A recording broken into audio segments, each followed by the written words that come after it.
आज की वीडियो में हम लोग बात करने वाले हैं एयर हॉस्टेस कैसे बने। जी हाँ दोस्तों, इस वीडियो में मैं आपको पूरा एयर हॉस्टेस के बारे में पूरी जानकारी मिलेगी। इस वीडियो में हम लोग जानेंगे कि एयर हॉस्टेस बनने के लिए क्या करना पड़ेगा, एयर हॉस्टेस का क्या काम होता है, कौन सा कोर्स करना पड़ेगा, क्या एज लिमिट होनी चाहिए, कितनी हाइट होनी चाहिए, कितने पैसे लगेंगे एयर हॉस्टेस बनने के लिए, एयर हॉस्टेस बनने का प्रोसेस क्या है, और अगर कोई स्टूडेंट एयर हॉस्टेस बन जाता है तो उसको कितनी सैलरी मिलेगी। यह सारी बातें आज की वीडियो में हम लोग जानेंगे। तो अगर आप भी जानना चाहते हैं तो इस वीडियो को पूरा अंत तक ज़रूर देखिएगा। तो मेरा नाम अंश पाठक है, आप देख रहे हैं यूट्यूब चैनल अंश स्टडी वाला।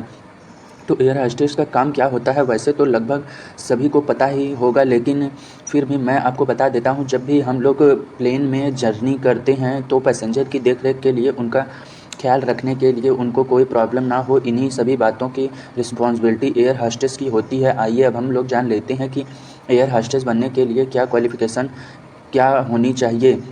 तो देखो गाइज, एयर हॉस्टेस बनने के लिए जो मिनिमम क्वालिफिकेशन है, क्लास 12th पास होनी चाहिए। आप किसी भी स्ट्रीम से, किसी भी सब्जेक्ट से पढ़ाई करके एयर हॉस्टेस बन सकते हैं।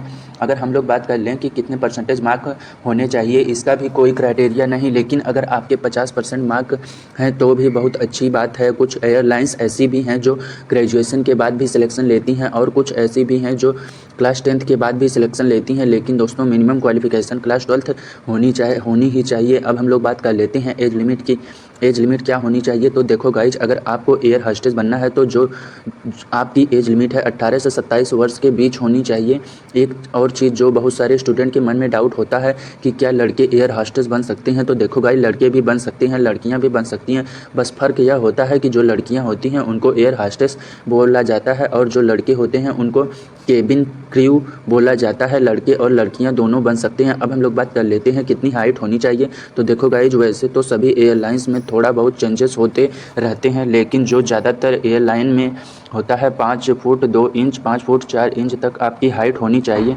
और जो आपका बॉडी वेट है वह आपकी हाइट के अकॉर्डिंग ही होना चाहिए। अगर हम लोग एज की बात कर लें तो जो आपका चश्मा लगाते हैं तो आप एयर हॉस्टेस नहीं बन सकते, लेकिन हाँ, अगर आपकी आंखों में प्रॉब्लम है तो लेंस लगाने के बाद आप एयर हॉस्टेस ज़रूर बन सकते हैं। एक और चीज़ आपको खास ध्यान रखना है कि आपकी बॉडी पर टैटू नहीं होना चाहिए। अगर आपकी बॉडी पर टैटू है और एयर हॉस्टेस की यूनिफॉर्म पहनने के बाद आपको टैटू ढक जाता है तब तो आपको कोई प्रॉब्लम नहीं, लेकिन दोस्तों, यूनिफॉर्म पहनने के बाद भी अगर आपका टैटू दिखता है तो आपके लिए प्रॉब्लम हो सकती है। आइए अब हम लोग बात कर लेते हैं कि एयर हॉस्टेस बनने के लिए कौन सा कोर्स करना पड़ेगा। तो देखो गाइज, बेसिकली 3 तरीके के कोर्स होते हैं। सर्टिफिकेट कोर्स 6 महीने से 1 साल तक के बीच कराए जाते हैं, डिप्लोमा कोर्स जो कि 1 साल के होते हैं, और डिग्री कोर्स जो कि 3 साल के होते हैं। अब बहुत सारे स्टूडेंट के मन में यह सवाल आता है कि क्या कोर्स करना ज़रूरी है, कोर्स करना ज़रूरी नहीं, बिना कोर्स के भी आप एयर हॉस्टेस बन सकते हैं। लेकिन दोस्तों, क्या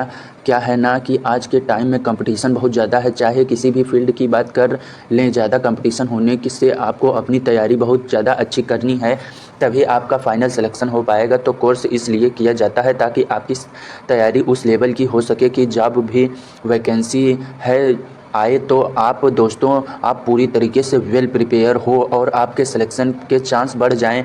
लेकिन अगर आपको लगता है कि आप बिना कोर्स के भी पूरी तरीके से तैयारी कर सकते हो तो दोस्तों, आप बिना कोर्स के भी एयर हॉस्टेस बन सकते हो। अगर हम लोग फ़ीस की बात कर लें तो कोर्स की जो फ़ीस होती है, तो देखो गाइज, कोर्स करने में आपके 1 से 1.5 लाख रुपए तक की खर्चा हो जाता है। अब हम लोग बात कर लेते हैं कि एयर हॉस्टेस बनने के लिए क्या सिलेक्शन प्रोसीजर है। तो देखो गाइज, जितनी भी एयरलाइंस हैं जैसे कि इंडिगो, एयर इंडिया, विस्तारा, ये सभी एयरलाइंस समय समय पर अपनी ऑफिशियल वेबसाइट पे वैकेंसी निकालती रहती हैं। जो जब भी वैकेंसी आपको इसमें अप्लाई करना पड़ेगा, ऑनलाइन अप्लाई करने के बाद आपको बुलाया जाएगा। और जो सिलेक्शन प्रोसेस है, इसमें बेसिकली 3-4 स्टेज होते हैं। पहला रिटन एग्ज़ाम होता है, उसके बाद ग्रुप डिस्कशन होता है, उसके बाद आपका इंटरव्यू होता है। इसी के बेसिस पे आपका सिलेक्शन होता है। अगर एक बार आपका फाइनल सिलेक्शन हो गया तो जिस भी एयरलाइन में आपका सिलेक्शन हुआ है उसकी तरफ से आपको 6 महीने की ट्रेनिंग दी जाती है। एक चीज़ मैं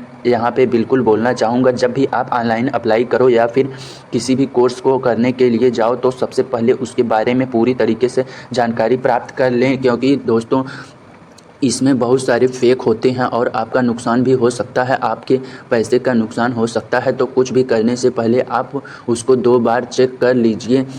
कि वह ऑथेंटिक है या फिर नहीं। अब हम लोग बात कर लेते हैं एयर होस्टेस बनने के बाद आपको कितनी सैलरी मिलेगी। दोस्तों, उससे पहले एयर होस्टेस बनने के लिए कुछ क्वालिटीज़ हैं जो आपके अंदर होनी चाहिए, वो मैं आपको बताना चाहूँगा। देखो, अगर आप एयर होस्टेस बनना चाहते हो तो सबसे पहले तो दोस्तों आपकी पर्सनालिटी बहुत अच्छी होनी चाहिए। सेकंड चीज़, आपकी कम्युनिकेशन स्किल बहुत अच्छी होनी चाहिए। और जो तीसरी चीज़ है कि आपके पेशेंस होना चाहिए, क्योंकि कई बार ऐसा होता है कि आपके सामने ऐसे पैसेंजर आ जाएंगे जिनको ट्रीट करना काफ़ी मुश्किल होता है, तो उस टाइम पे आपको पेशेंस के साथ अच्छी तरीके से उनको हैंडल करना होगा।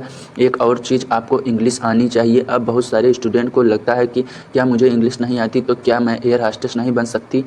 तो देखो, आपको बिल्कुल एयर होस्टेस बन सकते हैं, लेकिन दोस्तों इंग्लिश सीखना इतना भी बहुत ज़्यादा डिफ़िकल्ट नहीं है। फ्री ऐप्स हैं जहां पे आप फ्री में इंग्लिश सीख सकते हैं, तो आप आसानी से इंग्लिश सीख सकते हैं। इसकी वजह से आपका करियर और अच्छा हो सकता है। अब हम लोग बात कर लेते हैं सैलरी के बारे में कि सैलरी कितनी होती है। तो देखो गाइज, अगर आप डोमेस्टिक एयरलाइन हो तो आपकी स्टार्टिंग सैलरी 45,000 से 50,000 हो सकती है। और अगर आप इंटरनेशनल एयरलाइंस में हैं तो जो आपकी सैलरी होगी 1 से 1.5 लाख के बीच हो सकती है। तो उम्मीद करते हैं कि आपको सारी जानकारी मिल गई होगी, लेकिन फिर भी अगर आपके मन में कोई भी सवाल है तो कमेंट करके ज़रूर बताइए। मैं आपका सवाल का जवाब देने की पूरी कोशिश करूँगा। क्लास 10th में आपके कितने % मार्क थे वो भी आप कमेंट करके ज़रूर बताइए। उम्मीद करते हैं कि आपको यह वीडियो पसंद आई होगी। वीडियो पसंद आई तो वीडियो को लाइक करके चैनल को ज़रूर से सब्सक्राइब कर दीजिए। आप सभी ने इस वीडियो को देखा, आपका बहुत बहुत धन्यवाद।